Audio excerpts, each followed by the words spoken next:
Welcome to the Den, the Dark Entertainment Network. I am the Gothic Rose, and I am here with your daily dive at 5. Don't forget to find me live every Wednesday on TikTok at 7 p.m. Eastern Standard Time, and you can catch up on Spotify and YouTube with another horrifying tale. But let's see what fresh hell awaits us today, December 6th, 2024. So we're going to cover Joe Scarborough of Morning Joe defending his controversial trip to Mar-a-Lago, and Elon Musk's PAC coming under fire for misleading millions of Americans about Donald Trump's stance on reproductive rights, but also the incredible moment that Musk brought his son to Capitol Hill, and this captured not just the attention of many, but also the hearts of many who are saying it was a wonderful father-son moment, while on the other side, people are saying he used his son as a shield to stop people from yelling obscenities at him. Either one could be true. All I know is that is quite an experience for a young child. So let's get to Joe Scarborough. Not only did he defend his trip to Mar-a-Lago, but he called out a few other major news outlets. So Joe Scarborough emphasized that it was standard journalistic practice to meet with influential figures, even those they have criticized. He argued that the visit was conducted on background to gather information and provide context for their reporting. Scarborough pointed out that other major news outlets, such as the New York Times, the Washington Post, and the Atlantic, have also engaged in similar practices. It's an interesting thing to say.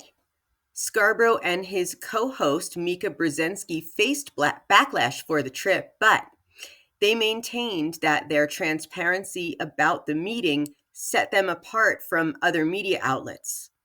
Scarborough also criticized the media's reaction, calling it outrageously stupid and immature. Quite the interesting thing, considering a lot of people trusted them to tell the truth, and they look more untrustworthy than ever. Just my opinion. Now, Elon Musk has been making news. He brought his son to Capitol Hill. I find it interesting, just interesting. That's really all I can say. But a lot of people think he used his son as a shield. A lot of people think it was a heartwarming moment. I just find it interesting. But here's the news. Elon Musk's PAC, known as RBG PAC after Ruth Bader Ginsburg, misled Americans by running ads that falsely claimed Donald Trump's stance on abortion was similar to that of the late Supreme Court Justice Ruth Bader Ginsburg. The ads suggested that Trump did not support a federal abortion ban and that he shared Ginsburg views on the issue. This was misleading because Ginsburg was such a staunch supporter of abortion rights, while Trump appointed Supreme Court justices who overturned Roe v. Wade, allowing states to ban or restrict abortion. The PAC, funded solely by Elon Musk and his $20.5 million donation, spent heavily on digital ads, mailers, and text messages to spread this misleading information in the final weeks before the election. The timing and nature of these ads were designed to influence voters' perception and decisions. So was this a free and fair election? Was it? That remains to be seen. I guess it goes with your own personal views of what free and fair means and which side you voted for. And a quick update on United Healthcare CEO Brian Thompson and his murder. So here we are, social media reactions. The news of Thompson's death unleashed a wave of anger and frustration on social media, particularly over denials of medical claims by United Healthcare. A Facebook post by United Health Group expressing sadness about Thompson's death received 62,000 reactions, with 57,000 of them being laughing emojis.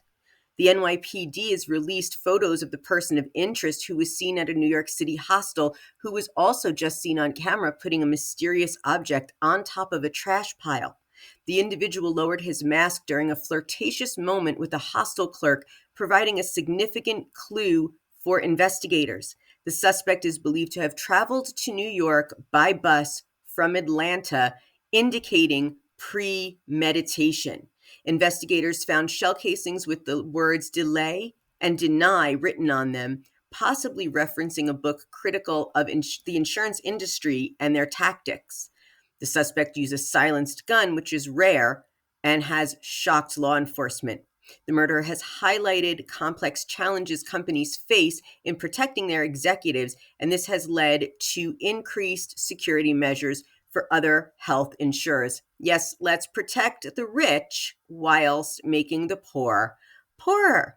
And speaking of health, here is some fresh hell for you here. In other news, the USDA orders testing of milk for bird flu.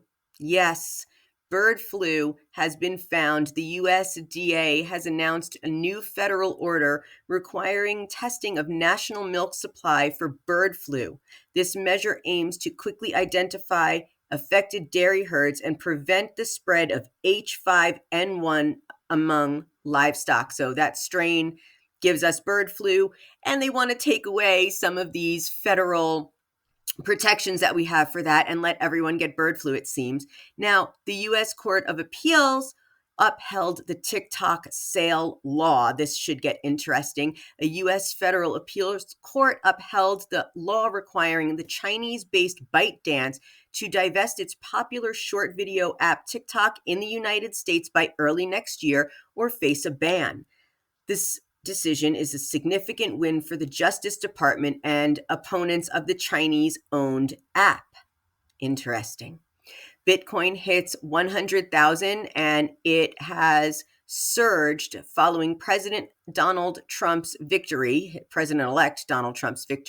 The milestone reflects growing confidence in cryptocurrency as a viable investment option.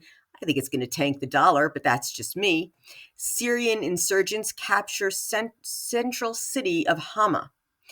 Syrian insurgents have captured the central city of Hama days after intense clashes with government forces. This development marks a severe setback for the Syrian president and could have significant implications for the region.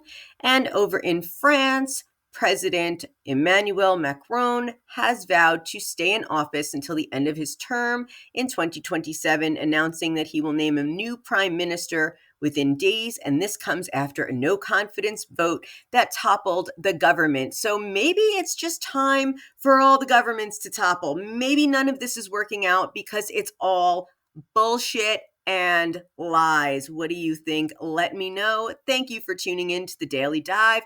In 5, I am the Gothic Rose. This is the Dark Entertainment Network. I will see you on the next episode.